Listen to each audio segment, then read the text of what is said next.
Apple must compensate Brazilian customer over $1,000 for selling iPhone without a charger. Judge rules. I remember talking about this story 1,000 years ago when Brazil government was talking about whether this should be allowed or not, the no charger thing. But what's interesting here, if you look at this headline, it says customer, not customers. So is this like a one-off situation? Because then it would act as a precedent, obviously. Apple must compensate a Brazilian customer who recently purchased an iPhone for selling the device without a charger included in the box, which violates consumer law, a judge has ruled. Apple's decision to remove the charger in the box sparked controversy in 2020. Apple claims the move is for environmental reasons, claiming the decision is equivalent to removing nearly 450,000 cars from the road each year.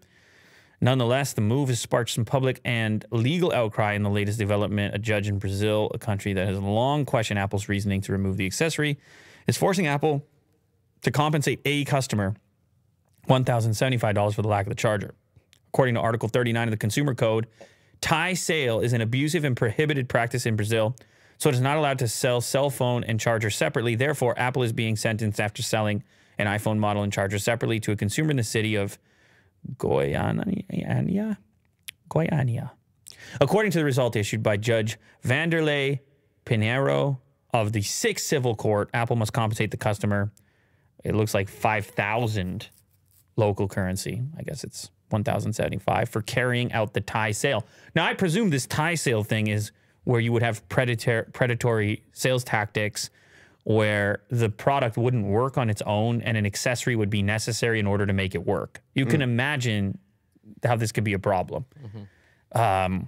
Here's your car. You'll have to buy the gas tank separately. You'll have to, it doesn't come with tires.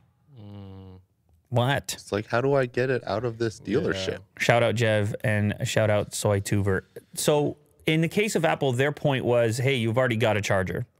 My point, and a lot of other people's points, and again, depending on where you're at in the world, is it not feasible that you could be buying your very first iPhone, in which case you don't have a charger? I mean, that... Totally possible.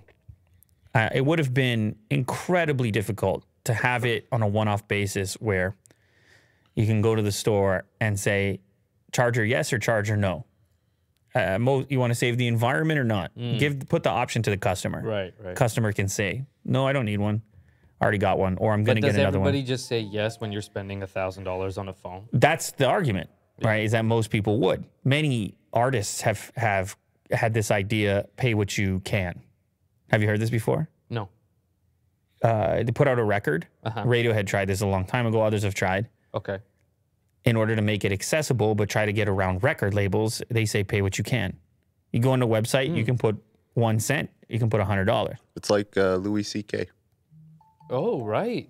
Yeah. Pay what you can, right? Yeah. It's an interesting concept, except maybe how do you create a business model around it? Maybe in tight-knit communities it can work, and people figure it out. You have Patreons and things like this. Isn't it Lou Later? Pay what you can? Yeah, Lou Later is pay what you can. But it's free. Right. Right now. I mean, except we do have sponsors. Oh, yeah, that's true. Except we have none right now. Our sponsors right now are actually pay what you can. Yes. It's totally true. That'll change. You know, the show's going to explode, Will. I don't know if anybody told you that. Really? Yeah, this show right here. Oh. And we're going to explode because of... Pay what you can. Shout out TN from Hong Kong. And I seen him with the super chats multiple times. So we got something going on here. Yeah. Mo, I don't know if you know. We got something going on here. We doing something out here. But anyway, obviously Apple is not going to do a pay what you can, and they're not going to do take a charger if you want. There's a bucket of chargers over there. If you need one, take one. If not, please leave it. Keep 400,000 cars off the street. But Brazil was saying, we got policies for this kind of stuff. And Brazil's a different market. I don't know. I'm not in Brazil. But I presume in a place like that where I know they already have a massive tariff on this stuff, they pay some of the highest prices for Apple products in the first place in the world once adjusted, once exchanged, once you put in the exchange rate. I can see them being especially irritated. It's probably another place in the world where maybe there's a couple less extra chargers laying around, as opposed to here in a place like this, we got 5,000 chargers laying around. It's a different story for each individual, is it not?